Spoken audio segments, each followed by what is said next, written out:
It has a nice sounding name, but the Equality Act poses a significant threat to religious liberty. For the Colson Center, I'm John Stonestreet. This is Breakpoint. In 2011, the Human Rights Campaign launched a video series that, according to HRC's president, would, quote, help drive the national conversation about same-sex marriage. And it did just that. The series featured professional athletes, movie stars, politicians, civil rights leaders, and look where we are today. Well, looking back, it's clear that while opponents of same-sex marriage made much better arguments, the advocates changed the cultural imagination. Well, on Monday, the HRC announced a new video campaign called Americans for the Equality Act. This time, Christians need to be prepared to respond. According to Andrew Walker of the Ethics and Religious Liberty Commission of the Southern Baptist Convention, the Equality Act represents the most invasive threat to religious liberty ever proposed in America. Well, I agree, with the caveat that the Equality Act seemed virtually unpassable when it was first conceived all the way back in 1974. In fact, it seemed unpassable in 1984, 94, 2004, and even 2014. But today, what seemed unthinkable seems quite possible. Despite the name, backers of the Equality Act aren't seeking a balance of LGBTQ rights with religious freedom. As Andrew told me recently on the Breakpoint podcast, the Equality Act is a winner-take-all solution. It takes the categories of gender identity and sexual orientation and elevates them to a protected class in the Civil Rights Act of 1964.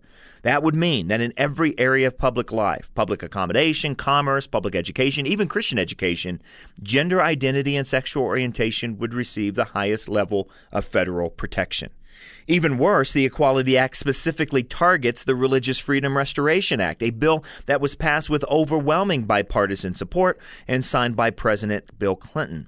So in cases involving claims of discrimination based on gender identity or sexual orientation, religious rights would be tossed aside. The Barronelle Stutzmans and the Jack Phillips of the world, or any Christian trying to live out their convictions in public life, wouldn't stand a chance.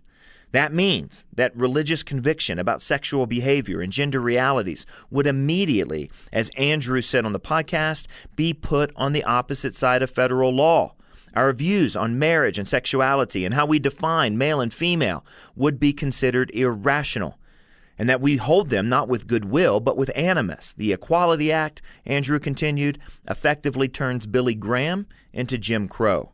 Well, the new Human Rights Campaign videos, which will feature actress Sally Field, figure skater Adam Rippon, Jamie Lee Curtis, and a host of other celebrities, are designed to drive the conversation for the Equality Act. In fact, part of the campaign is to actively recruit local sponsors for the Equality Act. Now, to be as clear as I can, every single Christian needs to know how to talk about gender identity and sexual attraction in light of our larger rights to live out of our deepest convictions about God's design, about human sexuality and human flourishing. And to be clear, the supporters of the Equality Act, they don't want debate or discussion. Look, the Equality Act is designed to effectively shut down debate about human sexuality, about gender, about same-sex attraction.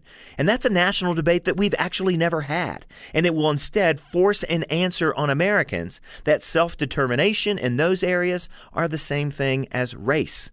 Also, I need to mention that some Christians are currently exploring legislative efforts to compromise with the Equality Act in order to gain protections for Christian institutions. But this would grant into law something that's not true about our most fundamental identity as human beings, something that's central for human flourishing. And such attempts might protect certain religious institutions, but it would do so at the expense of individual Christians in the public square. That's not religious freedom. Now, right now, the Equality Act has no chance of passing in this Congress, but elections matter. If just a few seats flip in the next election, we may very well get the Equality Act unless we begin to act now. Start by learning about the Equality Act. Come to breakpoint.org, click on this commentary, and I'll link you to an excellent article by Andrew Walker called The Equality Act Accelerates Anti-Christian Bias. Share it with your friends, with your clergy, with public officials. Link to it on Facebook. I'll also link you to the podcast episode with Walker. Christians were caught napping back in 2011.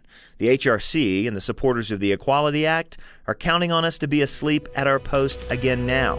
We can't let that happen. For Breakpoint, I'm John Stonestreet.